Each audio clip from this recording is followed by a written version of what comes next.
Magandang araw mga kamags. Kilala niyo ba to? Yan. So, sa video ito ay ating kilalanin at alamin kung paano napunta sa UPHD Delta System at naging freshman at Rookie of the Year. Ito si Mark Tangon. So, ngayong araw na to, na gawa naming imbitahin siya para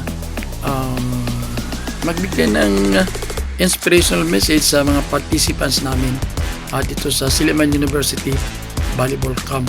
So, kasi si Mark ay taga Banilad, sa kanyang mensahe ay sinabi niya yung kanyang pag-umpisa hanggang napunta siya sa Manila. So, actually, makikinggan nyo in a little while yung kanyang mga history, kanyang mga naging experience nung siya ay baguhan pa yung actually baguhan pala talaga yung pagpasok niya dun sa kwan. It's quite shocking and it's quite like parang comedy. So anyway, si Mark ay dito nag-elementarya sa kanilang barangay sa Banilad. Nakalaro na siya ng aming regional meet dito. At pagkatapos sa high school, dito siya sa Dumaguete City National High School. At yun din, nakapaglaro siya ng regional meet namin dito sa Central Visayas hanggang sa palarong pambansa. So, kinuha siya ng USGR at dun siya nag grade 11 at 12, so bali senior high, and the rest is history. Siya na ang ating pakinggan. So mga kamags,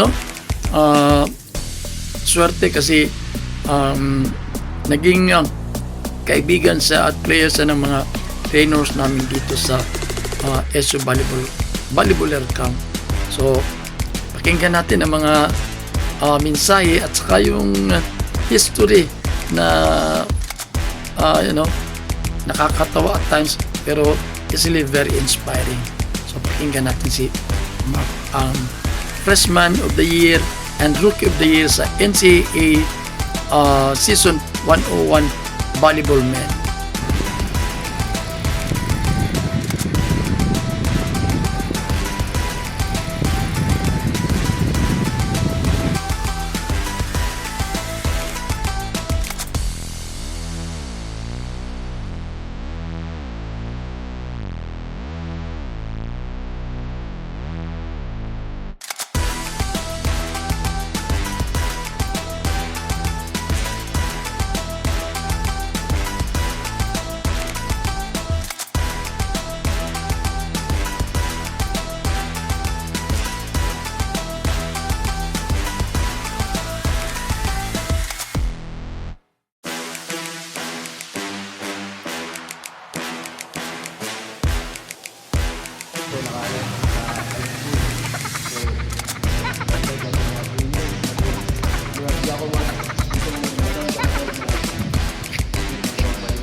Thank you sa Lord nga iyong tabangan nga maka-improve ug do naka-commit ko sa mga achievement nga goal ko nako, usa sa mga goal nako.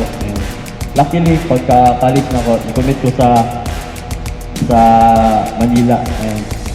Moto nga akong i-risk akong self nga mo adto sa Manila bisan gamay kay ko kay ako mga teammates dito kay Provit mga tag-as as illicit nga tag-as si Gayo. NCAA paggali na unsa na kay UAP no.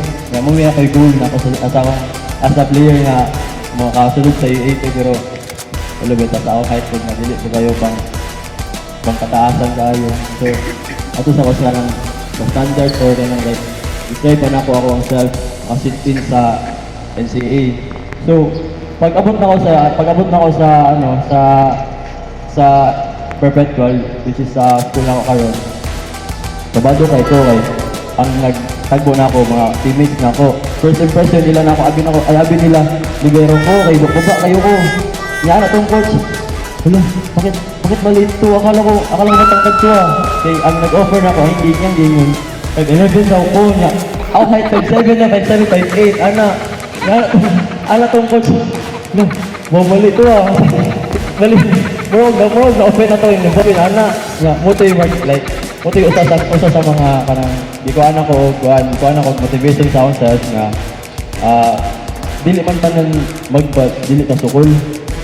Okay, naman tayo different nga kuan good, natin different nga abilidad or natin different na talent. So, anak ko, sige lang, tagay lang ko ganang like months or ganang mo-try ko ito program nila diri sa Manila. So, pag sila ka months na training na mo, ako nang gitry akong best na maka-16 youth kay lahat mo kong program sa dito sa Manila o kanang sa diri sa Tuagot kay kanang ingon nga mas double time dito sa Manila nga training ana sa siguro ka mura kanang dili mo sa bakay ko mag-na standard sa Manila ana.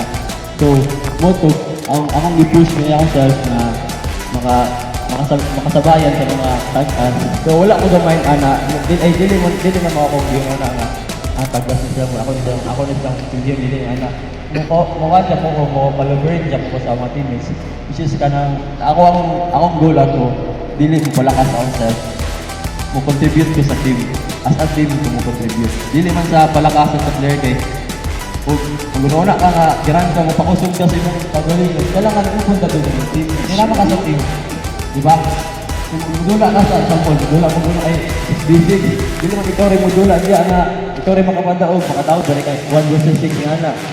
So, sa akong mindset ato ako nga, sige, mapakusog ko, pero with team, para makasabay ko nila. Muna akong ginuna atong napakot ito nga. First, ay rookie pa ko, which is karon, rookie pa ako ron. Mukad pa, so pumor pa ako dito.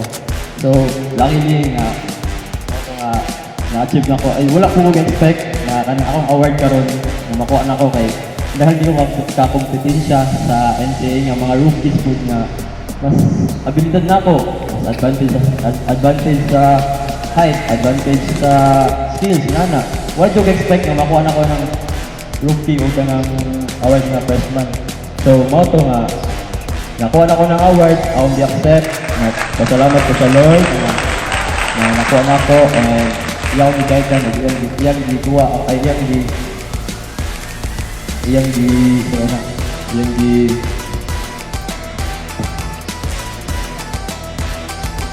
Tagalog na lang. kanang iyang di Gihatag ito basta ba? yung gitagaan na good na start sa pag-rookie na ako. Ana. So, dili po na ko taken granted ang pagkainan na mas i-double time pa na ako pagka next season kay which is wala mi nasunod sa kuan karon, wala mi kasunod sa podium.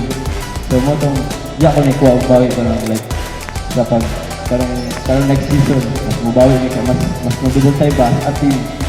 So, marata kong makuha and sa tanang players, thank you sa pag pamulan ako karon, especially sa mga ibang mga player kay wala ko kailan ako.